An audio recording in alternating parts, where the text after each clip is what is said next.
out of there faculty or something, so they kind of know what fixing it. That? Oh, no, that's the audience. No. Not really without Okay. setting all this stuff. Unfortunately. Okay, thanks.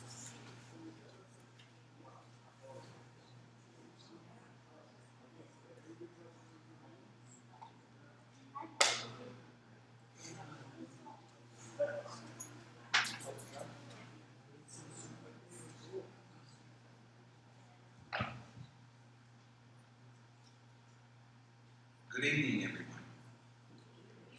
I'll say it again. Good evening, everyone. Yeah, much better. Yeah.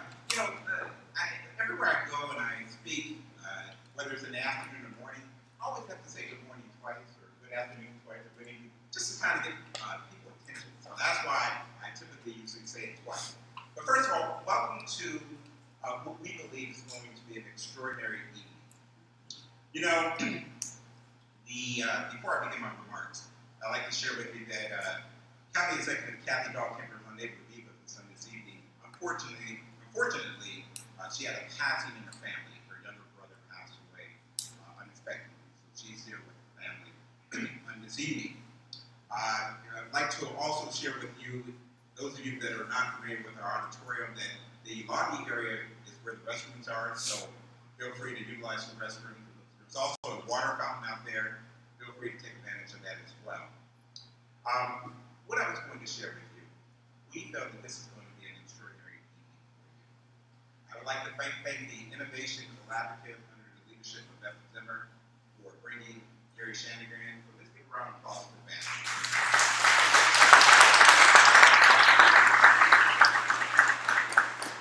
And I would like to actually speak without that. And I would like to thank each and every one of you for taking some time out of this very, very nice evening to come and hear a special lecture, a special speaker that we have long really have gone to treasure in Gary Schoeniger.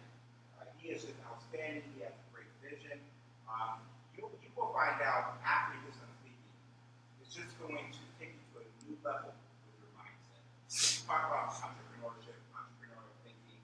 You're going to realize that you don't have to be an entrepreneur to develop this type of thinking. Erie is in a right place at the right time. What I mean by that, we have some great things going on with our plan. The regional plan emerged 2040, which is an outstanding regional plan that talks about economic development, talks about transportation, talks about education, health in the community, talks about living a viable life in this great region of ours. We had that plan done. It was a $1.8 million plan. Thousands of you participated in that process. We are ready. We are already implementing the plan, but we're ready to take it to the next level. Then you talk about the city of Erie. You talk about the refocus Erie. That is a great comprehensive plan for the city. Really working on the light, working on opportunities to change the city, to make it more appealing from an economic development standpoint. Not only an economic development standpoint, but also from a better housing standpoint. So we're excited about that. The master plan, which is a plan that was developed by the partnership, downtown partnership. We're excited about that because that is going to change how downtown is. It's going to bring a new, vibrant downtown. We're excited about implementing and working on that plan. But before we can actually implement these plans, we have to develop a new mindset. And this is the whole reason why we have this evening plan, to develop that whole new mindset, to take it to a new level. I was sharing with the audience this morning that I am reading a book called Change Your Thinking, Change Your Life. And it's by a gentleman by the name of Brian Tracy. And Brian Tracy says this. He says that we have three minds. He talks about, first of all, number one, your conscious mind, which will analyze information coming in, evaluate that information, and then you either decide to act or not act. Then he talks about the subconscious mind, which is more your subjective mind. And then that really deals with your emotions, how you're going to react to different things in your life. It also controls your nervous system, your breathing, your heart, all your bodily functions through the subjective mind.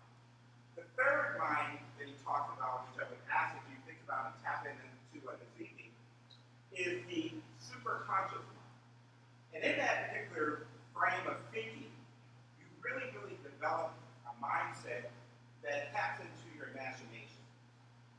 Not only does it tap into your imagination, it really taps into inspiration and your intuition on how do I get things done.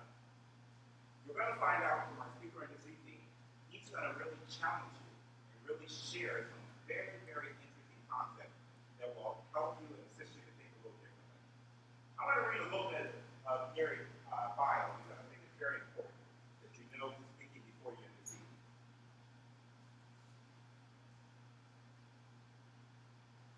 Author and entrepreneur, Gary Schoeniger has emerged as an international recognized thought leader in the field of entrepreneurial mindset, education, and training. He is the founder and CEO of Entrepreneurial Learning Initiative. Relying on more than 15 years of research, Erie has developed entrepreneurial education and training programs for economic, corporate, government, and non-government clients worldwide, including Fiscal Entrepreneur Institute, the Ewing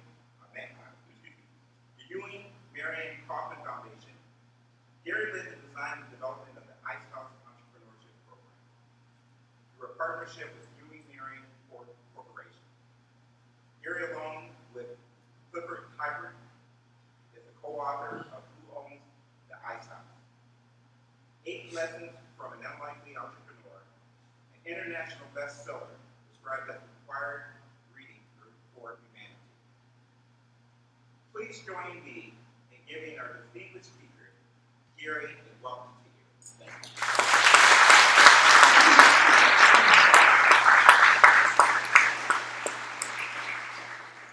Good evening.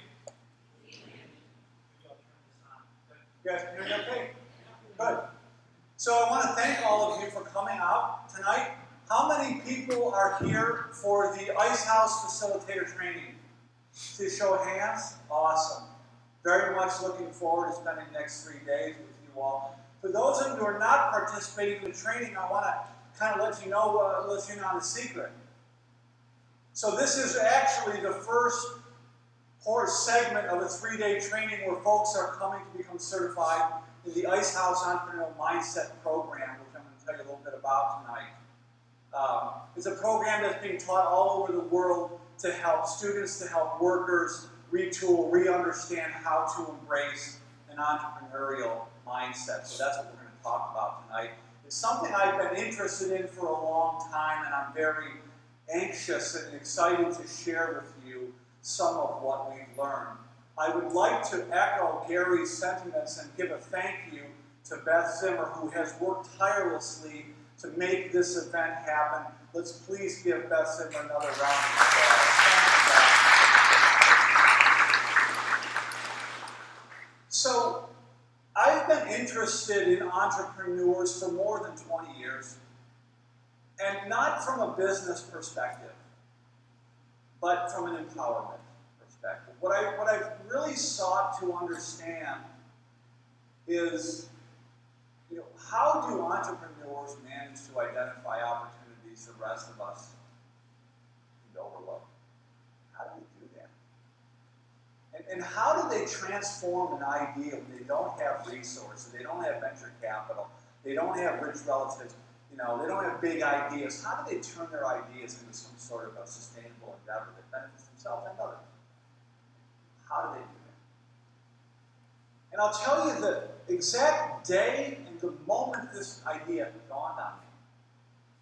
It was January 27th, 1991, and I was reading a story in a newspaper, 6 o'clock in the morning.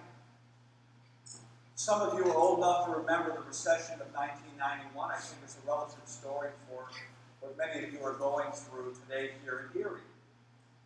It was a Metro section story about a man that lost his job.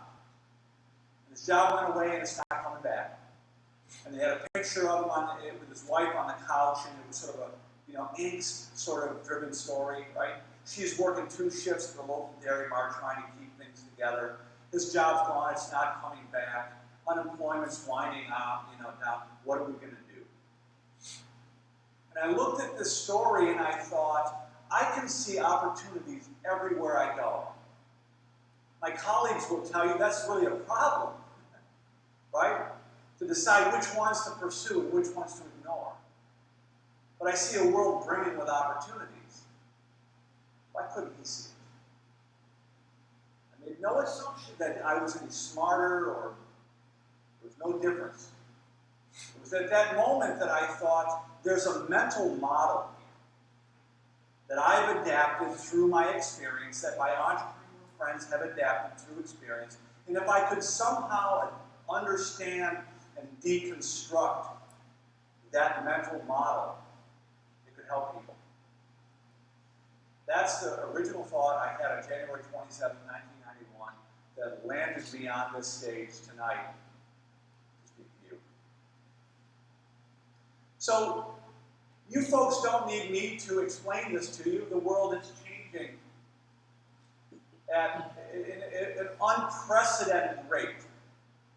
The level of complexity combined with the rate of change is staggering. Don't take my word for it. Read Klaus Schwab's book, the director, the chief executive officer and the founder of the World Economic Forum. Robotics, artificial intelligence, driverless cars, all this, the Internet of Things is bringing the tsunami of complexity and change is coming this way. So the question is, are we prepared? This complexity, this level of I was saying this morning in our workshop, if you were Rip Van Winkle and you got knocked on the head in the 10th century and you woke up 500 years later, life wouldn't look much different. If you go home tonight and get a car accident, get knocked on the head, and you wind up in a coma for 30 days, you probably won't recognize where the heck you are when you wake up. Right? The level of change is just unprecedented in human history. And so, what this requires, this level of complexity and the rate of change requires us to be self-directed, to be creative and critical thinkers. It requires us to develop the ability to identify and solve problems in resource-constrained circumstances, where the rules are unknown, where no one is in charge, and where no one is coming to the rescue. These are the skills that will be required for survival in the 21st century. What this requires is this is an all-hand, this requires us to be highly engaged, right? Wide awake and highly engaged. So how do we prepare individuals, workers, students, citizens for this new economy, for this new reality that's coming our way that you've already begun to experience, right? How do we prepare for this? As I said, it requires us to be highly engaged. What the research is showing that we are not engaged.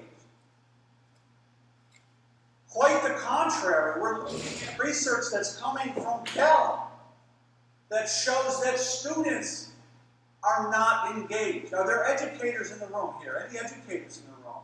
Does this come as a surprise to any of you? No. Students are not engaged. Take a look, right? Gallup calls this the engagement cliff. Elementary to middle through high school. How engagement drops precipitously. College completion. In 1995, the United States was #1 in college completion. We've fallen to number 19 out of 28 of the wealthiest democracies in the world. We're at 19 out of 28. Here's a little fun fact coming from the head of HR at Google. GPAs are worthless as a predictor, as a criteria for hiring. Unfortunately, Ladies and gentlemen, that is a seismic tremor. with this, When the tsunami's coming and the monkeys all run up where all the animals go, they're all gone. That's they're it. not really supposed to touch this. Right? GPAs are worthless. It wasn't. as a criteria for hiring. This is not somebody who's invested in education reform necessarily. This is not a hater. This is somebody that hires thousands and thousands of really smart people. Turns out workers are not engaged either. Take a look. 87% is Gallup's number, workers worldwide. 87% of workers around the world are not engaged in their work. Which I don't honestly understand why the whole world is freaking out about that statistic. The United States and Canada have the highest level of engagement. It's 30% of workers are engaged I'll let him know about it just in the United States. to But globally, it's 87%. North America, Canada, and U.S. are the highest. Latin America, second. Then when you get off into Europe and Asia, the wheels fall off the wagon. But we talk about, we all hear about renewable energy, right? Like wind and solar. There's a vast reservoir of human potential right here in Erie, Pennsylvania, that we're not getting to. Somebody put it like this, using the 70% in the United States number. Let me break this down for you, right? So Gallup says that 24% of workers are actively disengaged, described as those who are likely to spread negativity in the workforce. Now, I've heard these people exist. I've never met one, but you might have, right? Yeah. Almost 1 in 4 is actively disengaged. That's someone who's hostile to the work environment, right? They're paddling backwards. 63% are just not engaged. And Gallup describes that as people who are just not likely to make a meaningful contribution. These are people who are phoning it in. And 13% are actively engaged. So, to me, this is a travesty. How is it that, barely more than 1 in 10 people on this planet are actively engaged in their work? What the heck is going on? Is there something in drinking water? Are we raising our kids wrong? I mean, what's going on? Why are so few people engaged? So this is something we looked at. And what we found is that among those that are engaged, there's even a smaller subset that are hyper-engaged. These are people that are self-directed, creative, critical thinkers. They're able to communicate, collaborate, right? They're resilient. They're able to deal with whatever life throws at them. They seem to land on their feet. They don't need anybody else to tell them what to do, when to do it, how to do it, where to do it, why to do it. Their eyes open in the morning and they open the laptop and off they go. And while so many people are lamenting, oh God, it's Monday, all the memes on Facebook about Monday and Wednesday, and oh, thank God it's Friday, right? What the entrepreneurs are saying is the exact opposite. They're lamenting the fact that there are only 24 hours in a day. Right? So that's where I want to draw your attention. Why is this small subset of the population so engaged, so resilient, so creative, so resourceful? Why? Is there a DNA strand that we haven't yet discovered? Right? Is there something in the double helix we've overlooked? What's going on there? So let's dig into that a little deeper, right? Let's dig into those who are actively engaged. And what I'd like to do is, instead of saying these are entrepreneurs, let's call them entrepreneurials, kind of like millennials, right? Let's italicize the IAL. Why am I saying that? Because I want you to broaden your thinking a wee bit beyond just those who start businesses. You can be entrepreneurial within an established organization, just as you can be entrepreneurial, out in the world on your own. Right? So we're going to call these people entrepreneurials. They're in every town, they're in every organization, they're everywhere. They don't, have red flags on their heads.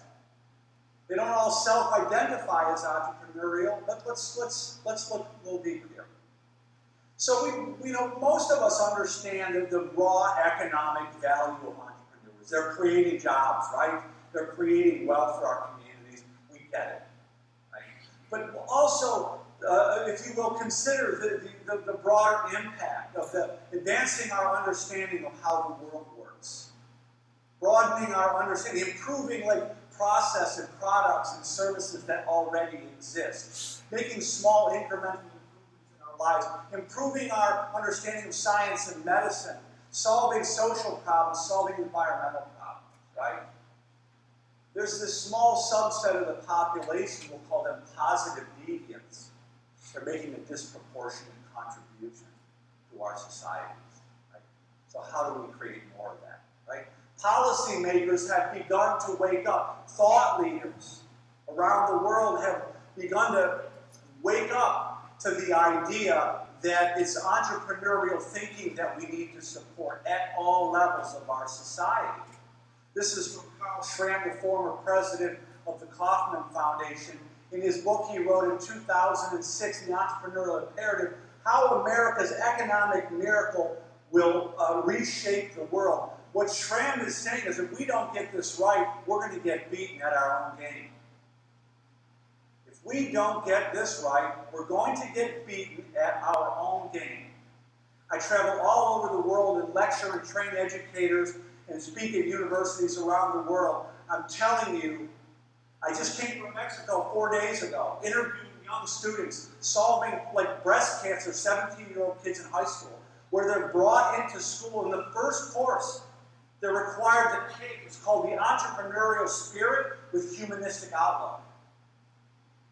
They put me on a bus with about 200 kids and took me to a children's hospital. I was there to lecture. I didn't even know what the heck we were doing.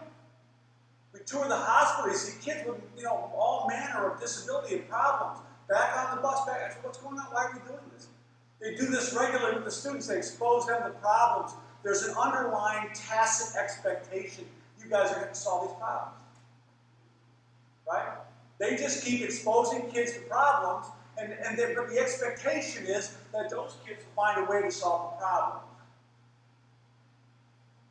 We're going to get beat at our own game if we don't grab onto these ideas. The World Economic Forum has identified entrepreneurship as a life skill that every student needs. It's not just the business kids. It's not just for the kids who are in the computer science lab at Stanford, right? Or the incubator or the accelerator. One quote from the World Economic Forum I wanted to bring to your attention where they said it's not enough to add entrepreneurship on the perimeter. It needs to be at the core of the way education operates. I like that. It's not enough to stick an accelerator in the corner of the library at the university and check the box. We have to infuse these ideas, they need to become like social norms, mores. The word entrepreneurial mindset needs to go away. And after all, we don't have a word that says, Bill, I have an organizational mindset. Right? We need to bring it we need to normalize this behavior so that it can be part of our core culture. The question is, how do we do that? Right? It's a great idea. The problem is that we don't really understand entrepreneurship very well. For most of the last century, we ignored entrepreneurs. When one could go to work and expect lifetime employment with a living wage and pension and benefits, there's no reason to study entrepreneurship. You can't find it in university. Today, everyone's about entrepreneur.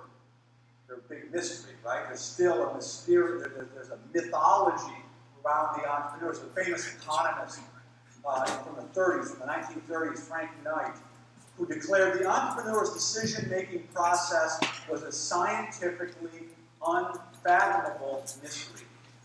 And I use this quote to sort of demonstrate, our lack of understanding of entrepreneurs. And it's this lack of understanding that's preventing us from going from the perimeter to the core to normalize this behavior. what we found is that, people hear the word entrepreneur, and generally speaking, they think, one of three buckets. They have the word entrepreneur categorized in one of three ways. The first one is the sort of the high growth entrepreneur. When you hear the word entrepreneur, you think of Uber or Snapchat, Facebook, these kids in their hoodies running around with billion-dollar valuations, right? They're not even, old enough to zip up their own pants yet, and they're, running these crazy companies that come out of nowhere. The high growth entrepreneur. And, there are many issues here, but the point that I want to make is that this pollutes our thinking about what it means to be an entrepreneur. And let me just demonstrate one way. So, we see this in universities all over the world. Some flavor of curriculum, very often in the business school, where it probably should not be.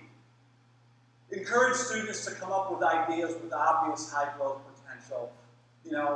Favors the technology kids. Let me entertain a pet peeve for a moment.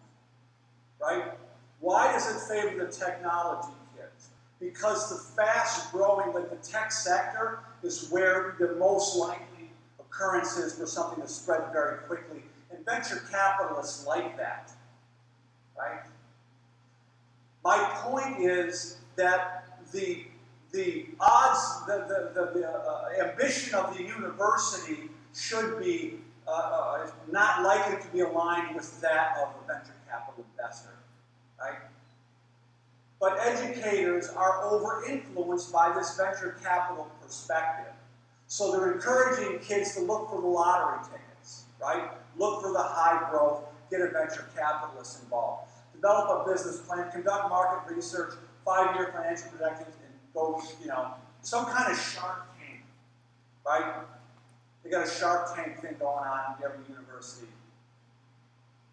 That's all fine and good. The fact of the matter is, of the 500,000 or so new businesses that are created in the United States each year, and it fluctuates up and down, 50 to 75,000. Roughly speaking, 500,000 created each year in the United States. That's how many of them are funded with venture capital. A fraction of a percent. Right? So all we read about in the paper is a visibility versus representation issue. These stories make headlines. We all love the Horatio Alger rags to riches story.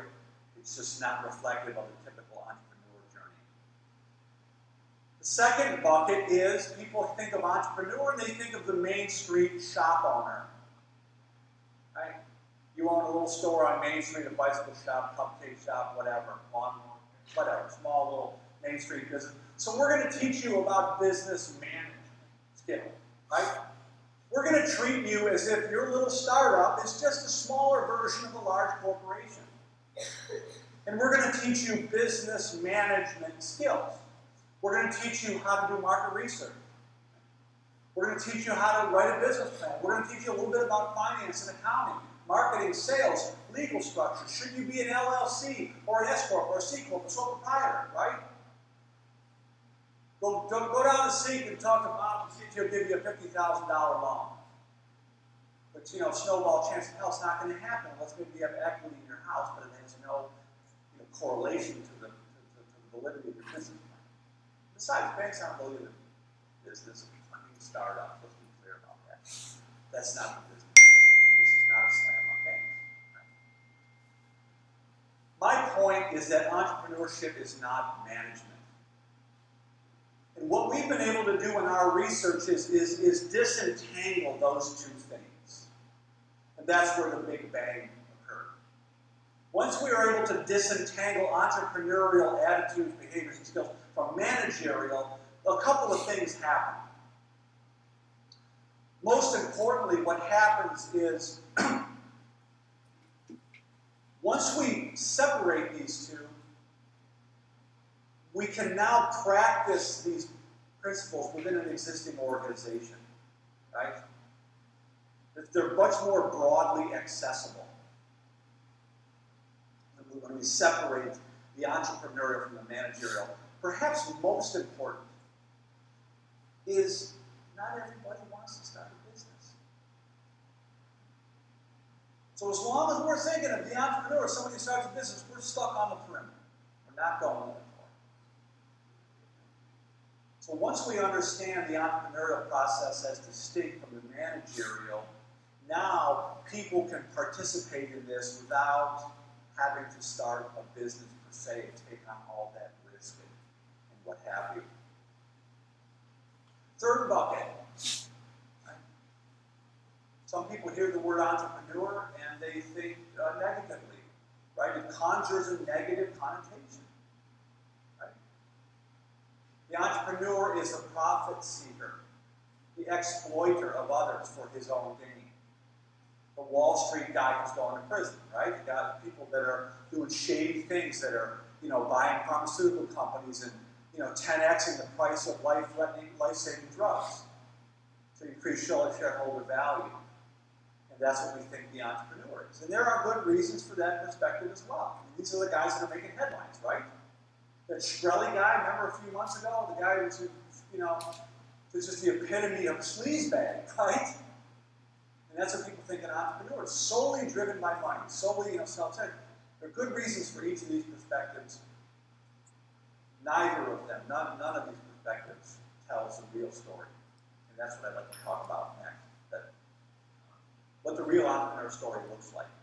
So, in 2008, I was hired by the Cisco Entrepreneur Institute in San Jose, California, to number one, to do a gap analysis on the entrepreneurship education curriculum ecosystem in the U.S.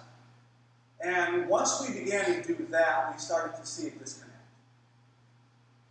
When we began to see that the way entrepreneurship is being characterized in classrooms and community centers around the world, around the country, is very much disconnected from what entrepreneurs are actually doing.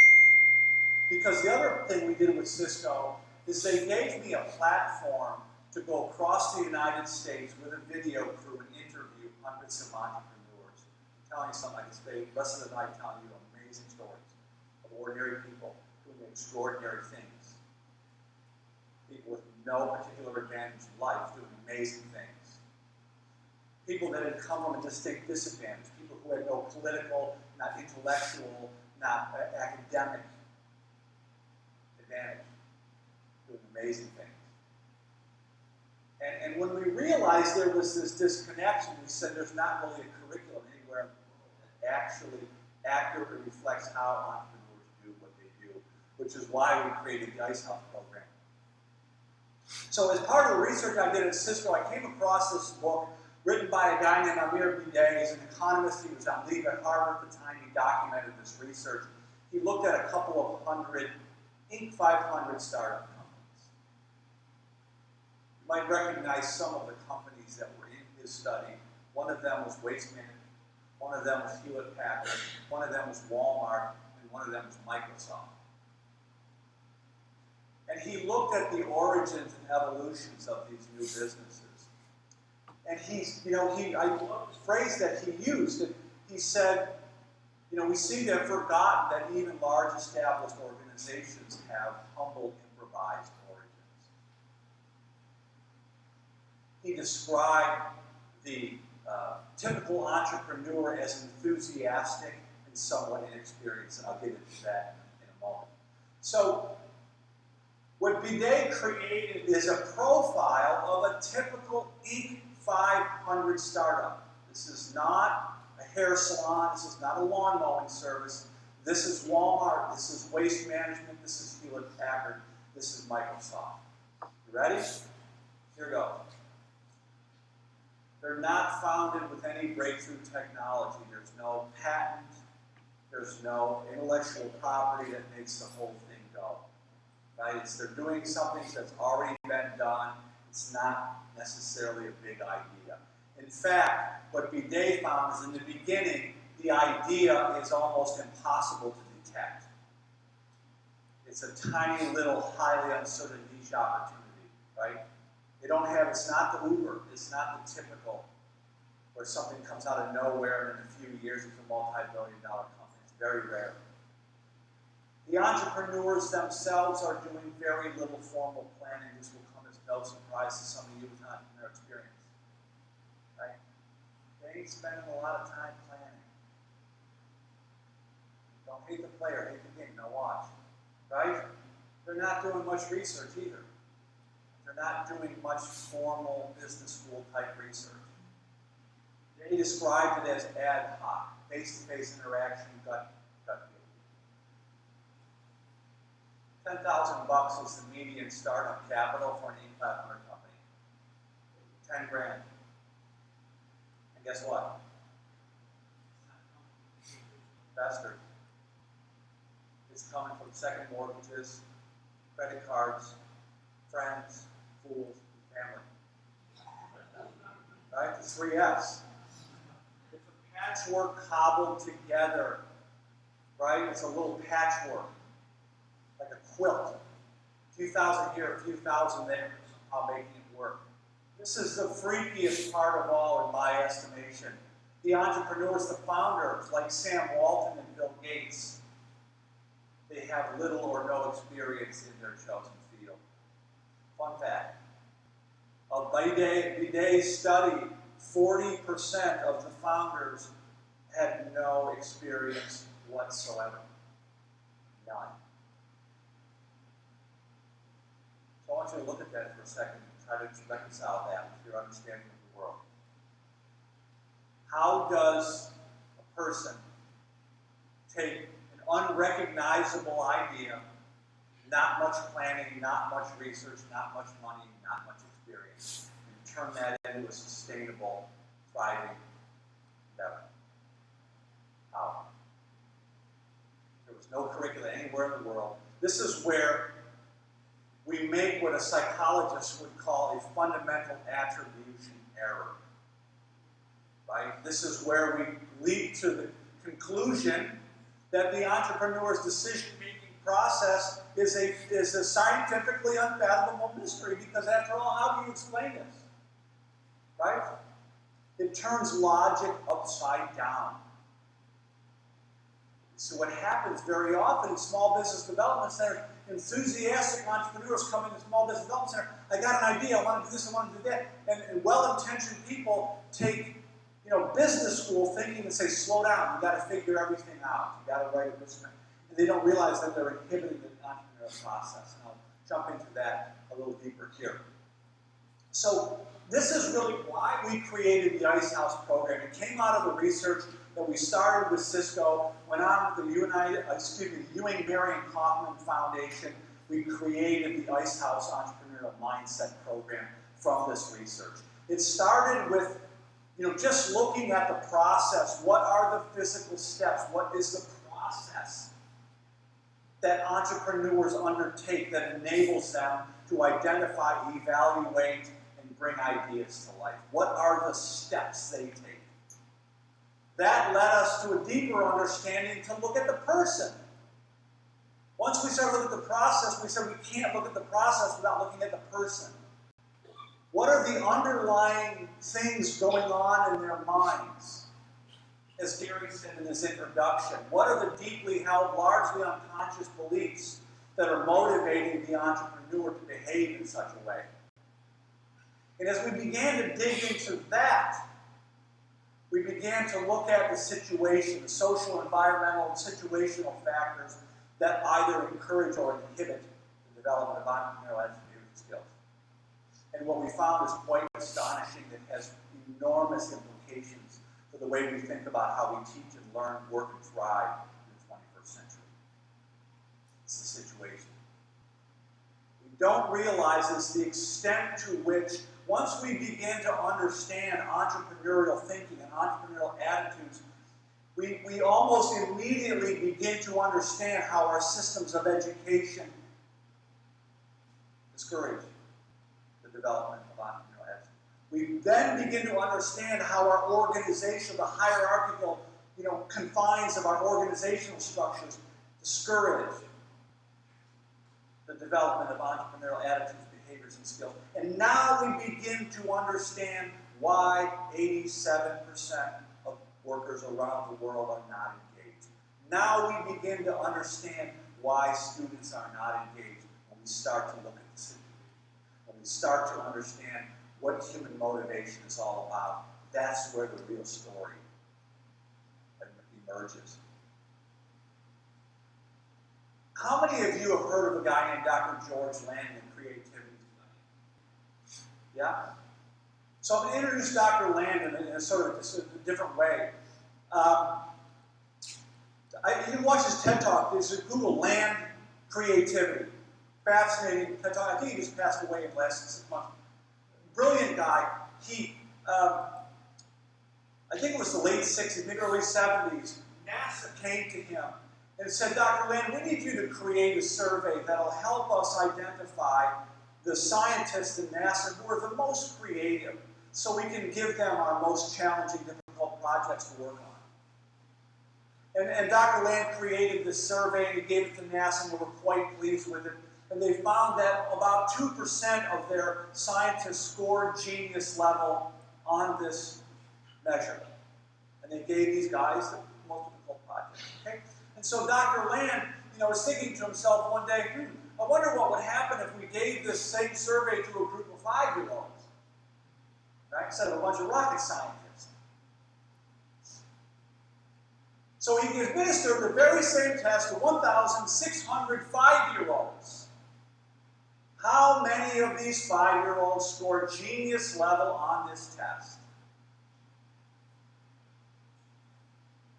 All of them?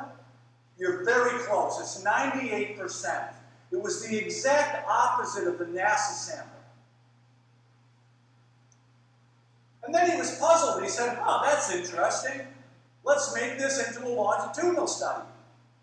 So he re-administered the same test 5 years on to the same 1,600 kids, and guess where they were? They went from 98% genius to 30% genius. Ouch. They moved on 5 years more. These kids are now 15. They re-administered the test in the same 1,600 kids. They went to 12%. 270,000 adults around the world have been tested. Guess where we are? 2%. The conclusion is that non-creative behavior is learned. That is Land's conclusion. It's not that creativity is just some of us, it's that we learn not to be creative for a variety of reasons. I don't believe you can just blame this all on the school system or organizational structure. There's need to conform and so forth. There's a lot of other complex reasons for it. It was also Dr. Landon that came up with this concept he's very well known for. Wrote a book, 2 books that I want to point out. One is called Grow or Die, very relevant. Breakpoint and Beyond. Transformation theory is a concept Dr. Landon came up with to explain the nature of systems, the nature of change within a system.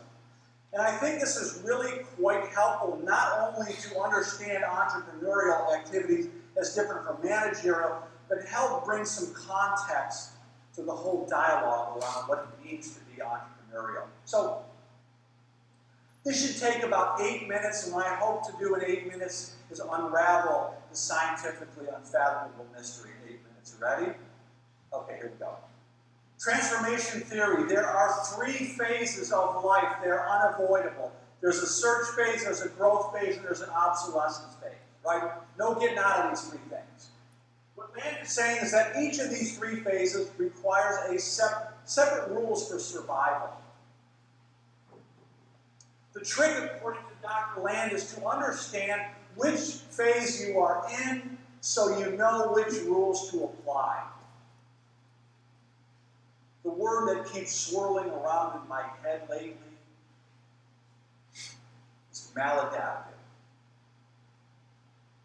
The textbook definition of maladaptive is the tendency, it's the refusal to acknowledge that the circumstances have changed. It's a tendency to cling to what was once successful over here and keep doing that and ignoring the change in the environment as our success strategy becomes less and less and less and less successful, less and less and less effective. Anyone experience that in their life? Right? Anybody been asked to do a little bit more for a little bit less? Pedal a little bit harder, roll a little bit faster, work a little bit longer, right? Maladaptive is an important concept here. These are breakpoints. They're moments in time when the rules for survival change. Okay? So, first phase is the search phase. Let's start there. What does that first breakpoint represent? What are we searching for? The organism is searching for a connection with its environment. How do humans connect with their environment? How do we humans connect with our environment? Some might say, well, that's when a young person gets their first job, right? They're out of the house, they're out of my hair. Right? They're on their own, they can pay their own bills, right? They found a connection with the environment, they're doing something useful. In an entrepreneurial context, what that looks like is we figured out how to create something useful for our fellow human. It's a deceptively simple nuance on a very deeply held assumption, largely unconscious. So the system, the organism, whatever you want to call it, the startup, the founders, the person, is searching for a connection with its environment. Right? This is predicated on a deeply held, largely unconscious assumption that it's my responsibility to figure out how to make myself useful to my fellow human being. Okay? That's the genesis of an entrepreneurial mindset. My responsibility to figure out how to make myself useful to others. And by making myself useful to others, I empower myself. That's entrepreneurship, right? So let's bring this into an entrepreneurial context. In the search phase, we're searching for this connection. We're trying to figure out, we're trying to find the intersection between our own knowledge and skills and abilities and interests and the needs of our fellow human. That's what we're searching for. Right? This is very, very different than the way most of us have been taught to think. Most of us have been taught to think, get a credential, become an engineer or a teacher or a fireman or whatever, and follow this well-paved path where all the rules, all the wickets are all well known. There's no real search. There's just, you got to pass this course and that course and this course and that course, and then you become an engineer or a teacher or whatever it is. In an entrepreneurial context, the search is very different. It's very ambiguous. You got a compass. You're in the jungle, you got some water and some duct tape and baling wire, right? We need to talk about the context within which the search occurs. The yellow bar represents lots of uncertainty, naivete, call it what you will. The green bar represents resources. Lots of uncertainty, very limited resources. This is not accidental. This is not incidental. It's vital. It's a vital contextual factor that amplifies one's ability to search. There's two more factors that I wanted to draw your attention to. Not only is the environment highly ambiguous and resource constrained, those two things together make you highly attuned to the needs of others.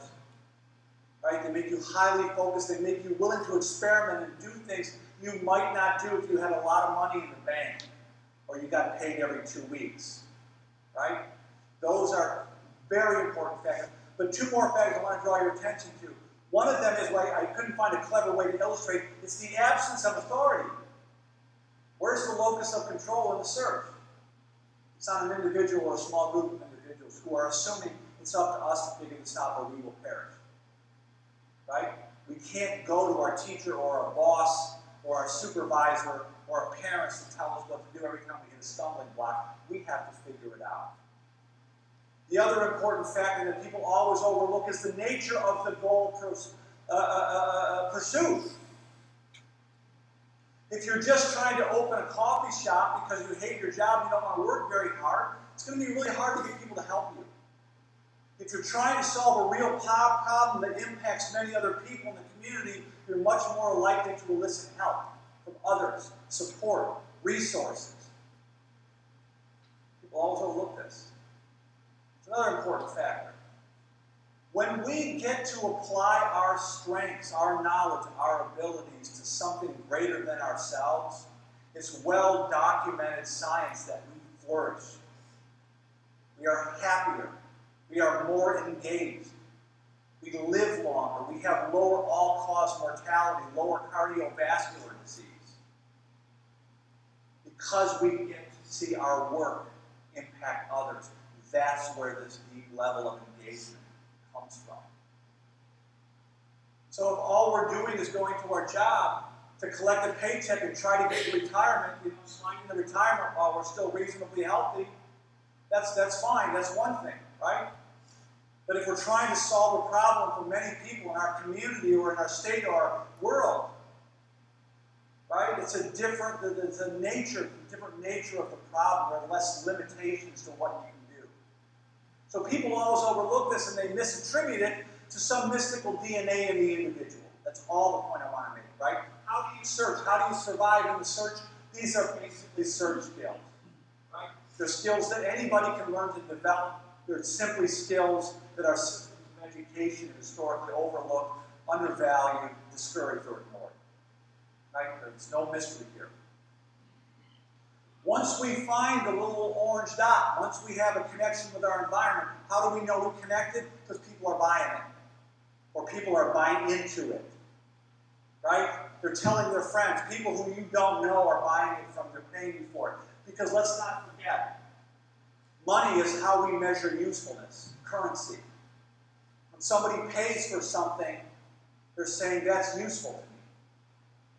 So be careful how you assume that entrepreneurs are solely driven by money. And I got to confess, the first 5 times I heard this in my interviews with entrepreneurs, some of them very, very wealthy, not very well known, but very, very wealthy. One of the guys in the Ice House course, his name is David Petit, Native American guy, grew up in abject poverty, just sold some ideas that he did, some of his inventions to General Electric. He said, it's not really about the money. I kept hearing that. And the first 5 times I heard it, I was thinking to myself, it's easy for you to say, you just put $500 million in the bank, right? Or it's some kind of an expression of guilt, like survivor's guilt or something. But the more I started to dig into social sciences, the more I started to interview entrepreneurs, I kept hearing, it's not really about the money, it's not about the money, it's not about the money. It's not about the money. It's a component, but it's not the whole piece. So just be careful next time you think an entrepreneur is just solely pursuing money. I would argue, I'll add to this, once we started to understand motivation theory, self-determination theory, what I would say is this: if I'm standing next to my identical twin and we're going to start the same business, and I'm motivated by money and my twin is motivated by the purpose, it's like we're going to start a marathon and you're going to cut my left foot off. I'm at a distinct disadvantage if I'm just motivated by money. I'm starting off at a huge disadvantage. It's called intrinsic and extrinsic motivation. Once we find this dot, we stop searching. Right? Now the system needs to replicate what it found in phase 1. This is all about management. And I'd like to point out that management job here is to discourage innovation. Right? The system must replicate what it found in phase 1 in order for the system to grow. Needs to deliver it faster, better, find more people that need it, improve the service, improve the quality, reduce the price, whatever. The task of management here is to keep the rails on the train, to discourage outside ideas and turn off the noise and focus. Right? Look what's happening. The uncertainty is coming down. Resource access is coming up. People are buying it. They're starting to understand why they're buying it, who they are, what color socks they wear, and what they eat for breakfast. Right? So the uncertainty is coming down. Resource access is going up. Uh-oh, look what happened. We just hit another break point. How do we know we hit that break point? Because the growth starts to slow. Shift happens. Inevitably, the environmental factors change. Competitors, regulatory changes, climatic changes, new technology, new stuff. For whatever reason, what we've been doing is not working anymore. Is any of this sounding familiar? Now the question becomes, what happens when we hit that break point? What do we do? Right? Many times we go into denial, right? Turn up the radio and pedal a little bit harder. Sometimes, what happens in the third phase, ideally, the system recognizes that the situation has changed and it needs to start a new S curve. This is about like innovation, bifurcation, diversification. So a large company now needs to diversify in order to survive the changes in the environment. Okay? But look what happened. The system has grown, now employs many people, needs to eat 10,000 pounds of red meat every single day. Can no longer afford to go off in the weeds pursuing highly uncertain niche opportunities, needs to make big, bold bets, right? Here are the rules for survival in phase 3. I don't want to get into them in detail, but that's basically what we teach people when we send them off to business school. How to diversify in large, established organizations with lots of experts, lots of resources, known brand, known product, known service. It's easy to put a new product on the shelf at Walmart if you're already known and your brand is known, and so on and so forth. My point is simply that this is the world most of us have been living in. This is the water we've been swimming in for so long, we don't know we're swimming in. Anybody seen the famous David Foster Wallace talk? I think it, I forgot the name of the college now. It was a very interesting talk he gave. Told a story about two young fish swimming along. And they encounter an old fish. And as they go by, the old fish nods and says, "Good morning, fellas. How's the water?" The two young fish swim on, and eventually one of them looks at the other and says, "What the heck is water?" That's the water we've been swimming in so long we don't even know anything else exists. That's what we learn in business school, how to innovate in a large established organization. It's very different from the entrepreneurial process. So, to conclude this part of my comments, for those of you who are going to be in the training for the next 3 days, this is the core underpinning of the Ice House, understanding one simple fact, that entrepreneurship is a searching process. Doesn't require access to power, privilege, doesn't require venture capital, doesn't require an engineering degree from Stanford or an MBA from Harvard. Is there anyone in this room that is unable to identify and solve problems for other people? These are skills that anyone can learn and develop like we learn anything else, through practice, through repetition, and feedback. Once we understand entrepreneurship as a searching process, this is what the Harvard professor Clayton Christensen described as discovery skills. Talking about phase 2, we're referring to phase 2, he said we're really good at teaching delivery skills. And what we need now are discovery skills. Once we understand entrepreneurship as a search process, we begin to understand the entrepreneur as a detective.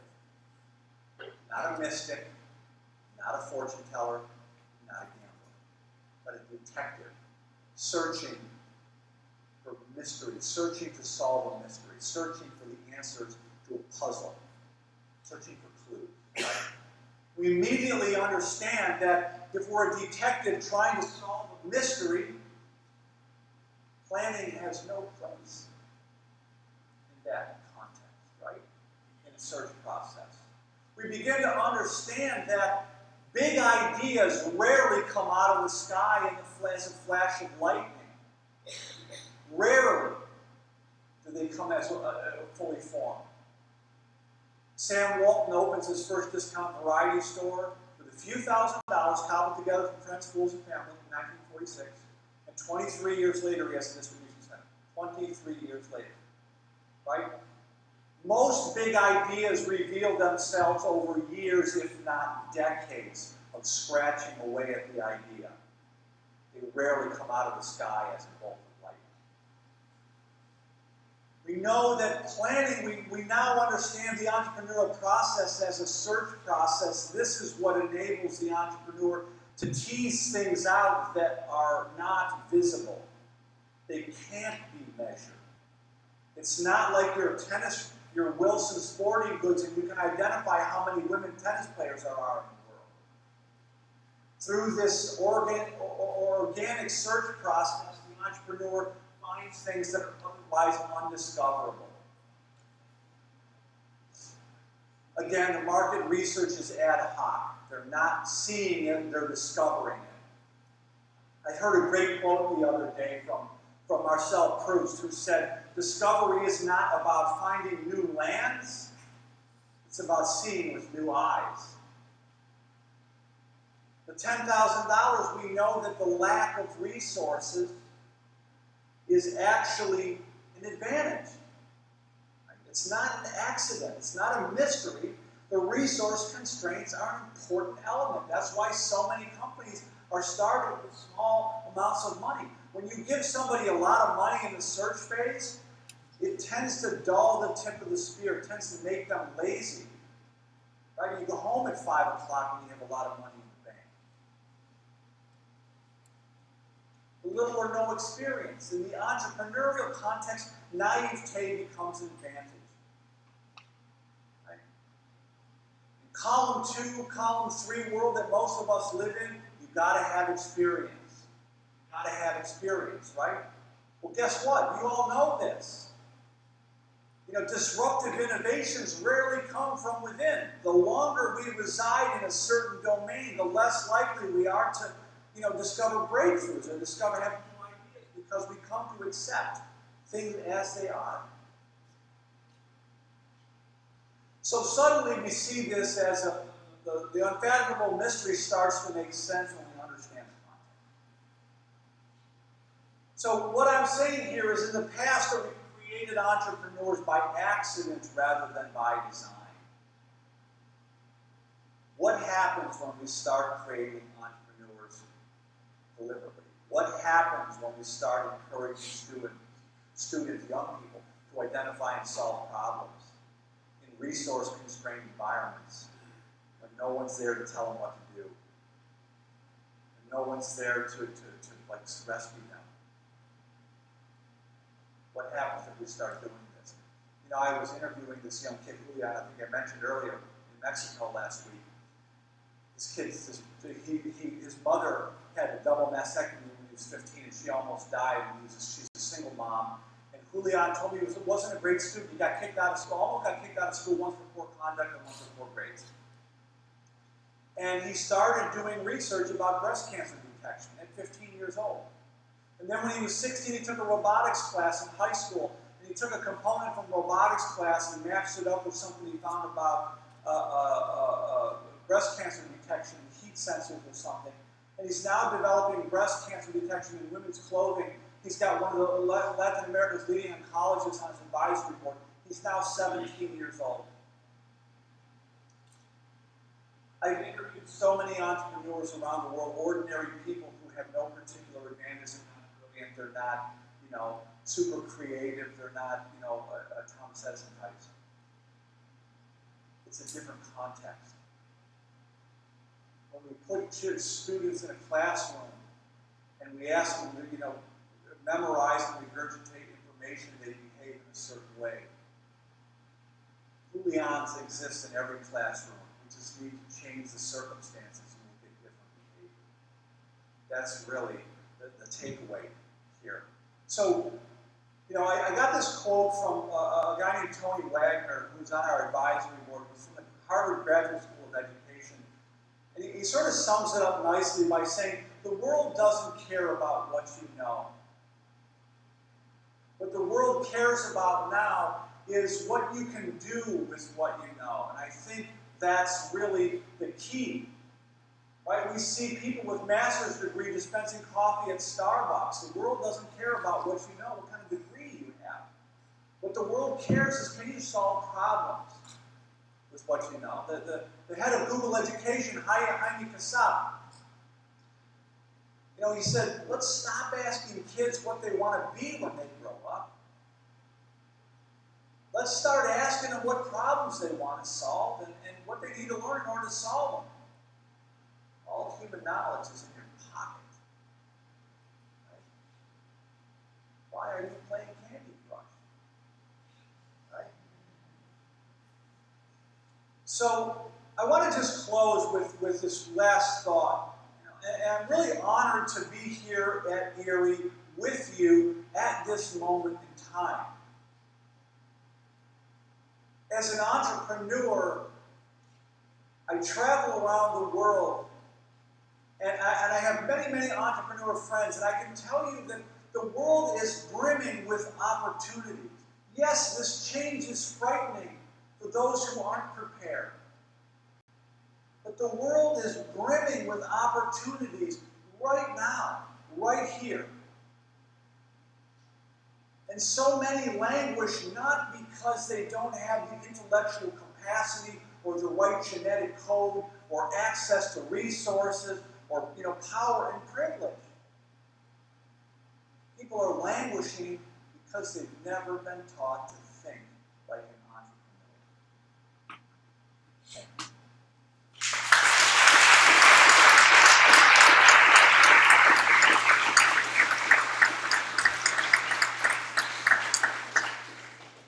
Good time for a Q&A or?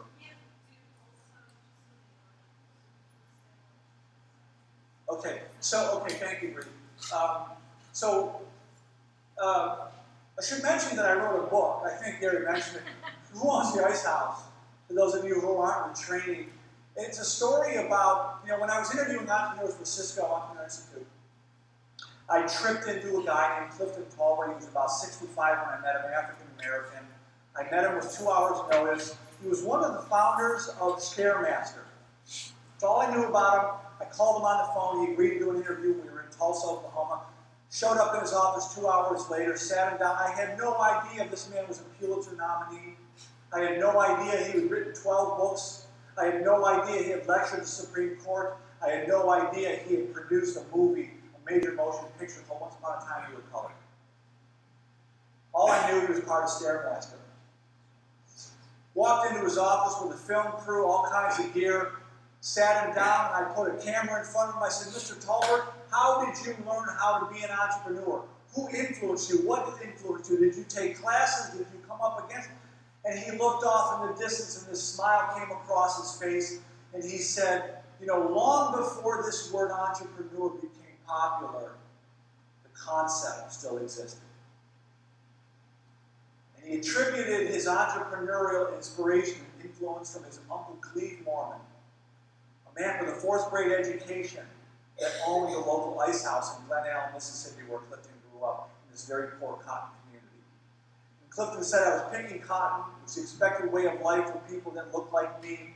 He said, Mr. Walters' field truck came and we got on it, and that's what we did. And when I was 13 years old, I came to work for my Uncle Cleve. He had a 4th grade education. The whole concept of banking, we weren't allowed in the bank, and Uncle Cleve went to the bank every 2 weeks, walked to the back door, and made a deposit. He said it was my Uncle Cleve that taught me how to think like an entrepreneur. And so of all these hundreds and hundreds of interviews that we did, their stories all vary. But we used the story of Clifton Talbert and Uncle Cleve to distill the common thread that transcends time, socioeconomic circumstance. Right? These 8 fundamental concepts that we kept observing, these same 8 concepts that came up, they're documented in a book that Clifton and I co-authored called Who Owns the Ice House? 8 life lessons from an unlikely entrepreneur.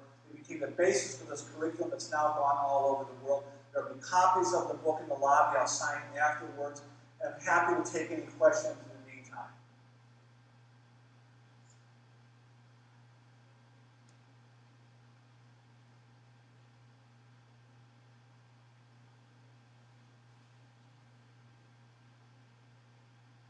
In the search mode, you have a sense of how often someone has a target that they're searching to solve versus that there is no target, they're just searching for something that feels right? I don't have a sense, with like a data-driven sense of that. Some people get pushed in the entrepreneur pool, and some people dive in head first.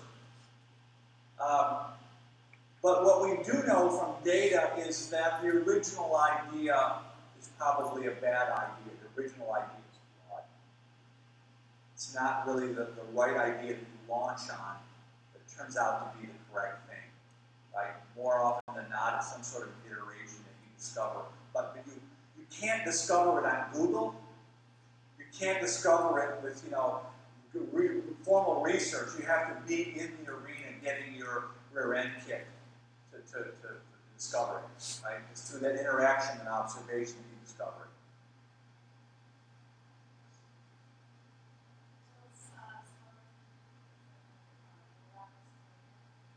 Communities?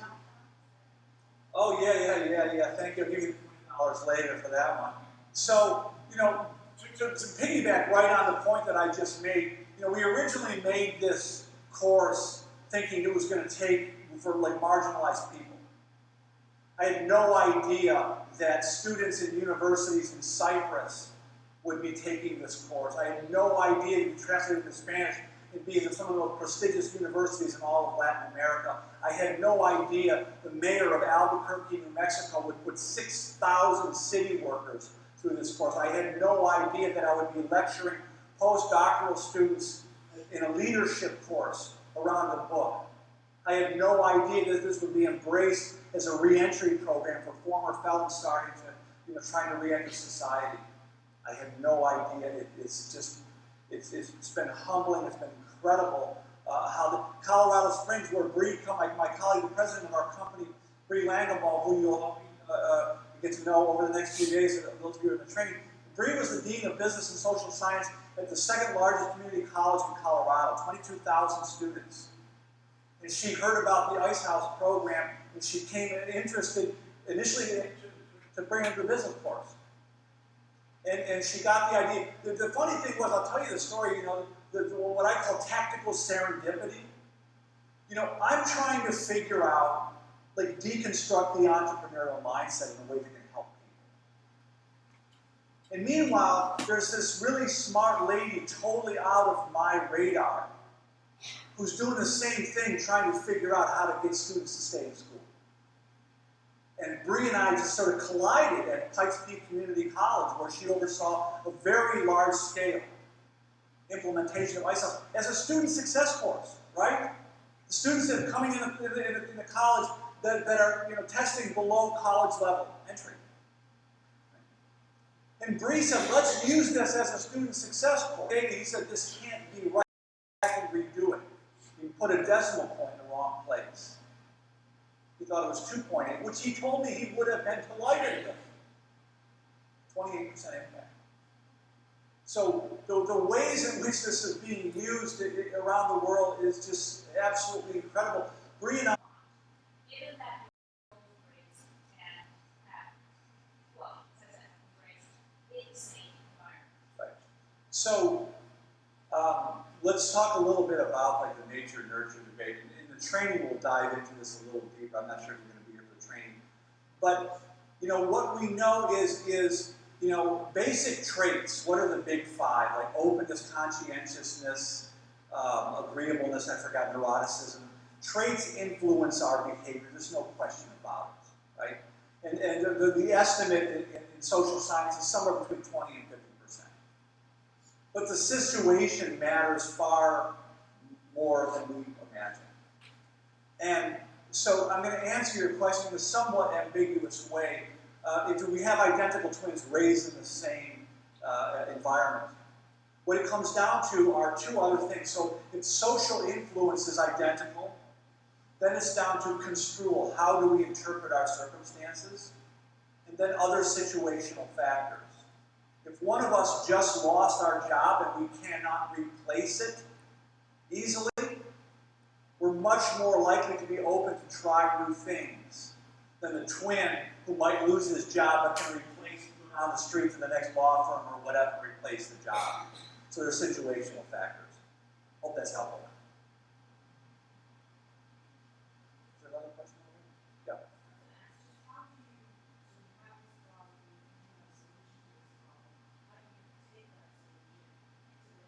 Okay, yeah.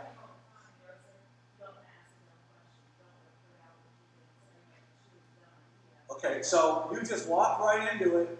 I'm going to hold the door open for you. Okay, it's a great question, no, really. So, I would say learn to get comfortable asking dumb questions. It's hugely important. Asking why is the beginning of the discovery process, which we'll talk about more training. right? You have to just sort of be like intellectually secure enough to say like, well, I don't understand, like Columba, play dumb, I don't know why, explain this to me, right? Because that's how we find, problem finding is more important than problem solving. We're probably in another coffee shop. Finding the right problem to solve requires asking stupid questions. First part of my answer. But the second part, and I commend you because you're asking a really good question. A lot of people have ideas that they don't know what to do with it. They think, I have to mortgage my house, I don't have the time, I have a full-time job, I got a family, they don't realize you can make it happen in the margins. Right? So what we, and this is part of the training, is to reduce the idea to the smallest possible micro experiment we can. Right? What did the Spanx lady do? Right? She took some stuff and cut it up and tried to make it, and just tried it out with friends. It's just, how can you make little micro experiments and try it out and see how people react and keep adjusting? Think big, start small, act fast. Concord is a community mindset for search and entrepreneurship. The Innovation Collaborative talks about how Erie was it became famous as a place from entrepreneurs grow 100 years ago. Now there's kind of an MO of an amazing. It's a transformation theory, right? So I'll answer your question in a somewhat snarky way. I don't really mean that, but we talk about that. I have this conversation a lot, and Tolstoy said this, right? Everyone thinks of changing the world, but no one thinks of changing himself, right? And if not you, who? And to be fair now, Samsung's first product was like dried fish and noodles, right? So it's hard to see how my little taco truck might be the next, God knows what, 40 years from now. It's hard for us to connect. How can I, the little entrepreneurial person doing something, how can I contribute? Right? But if not us, who? So, how do we get to that tipping point? I forgot the guy's name that did all the work around. Bree, help me out if you can. The distribution guy with Roger who? Everett, yes, thank you. The diffusion of adoption of ideas. There's a very small subset out here on the bell curve that are innovators. That's you. About 12.5%, 13% of the population are the early adopters. These are people that will accept an idea when it's new, it's got foibles, it's not perfect. They'll help you make it perfect. The early majority and the late majority, that's where the bulk of the population is. They're not buying anything from the innovator. They'll buy from the early adopter. They're waiting.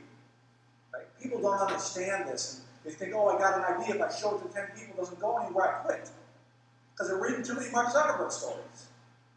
And they don't realize that overnight success takes 25 years. So somebody's got to create the momentum, right? Find some folding chairs. Show up on Sunday morning.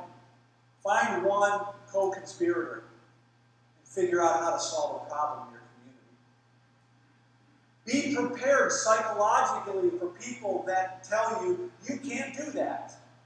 That was such a good idea, somebody'd already be doing it, right? You've all heard these already, right? All the haters. Remember when Will Smith told his little boy, right? Don't let somebody else tell you you can't do it.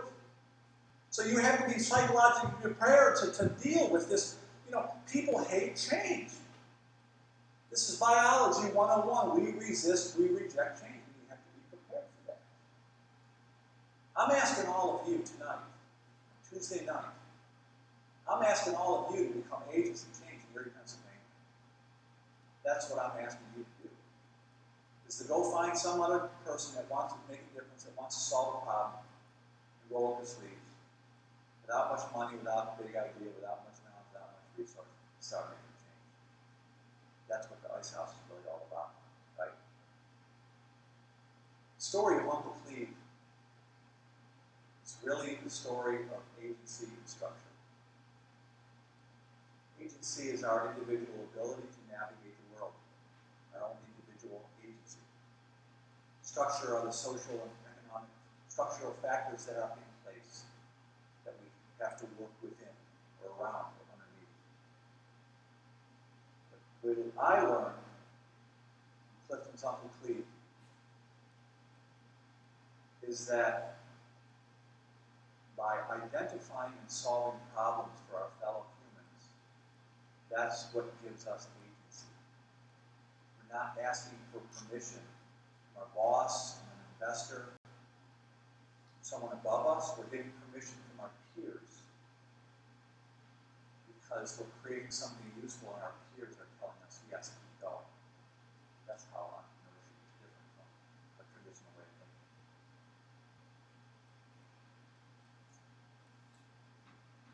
Any final questions? Great, this has been fabulous. Thank you so much for coming out tonight. For those of you who are going to join us in the training, get ready, buckle up. We're going to have a lot of fun for the next 3 days. Thank you.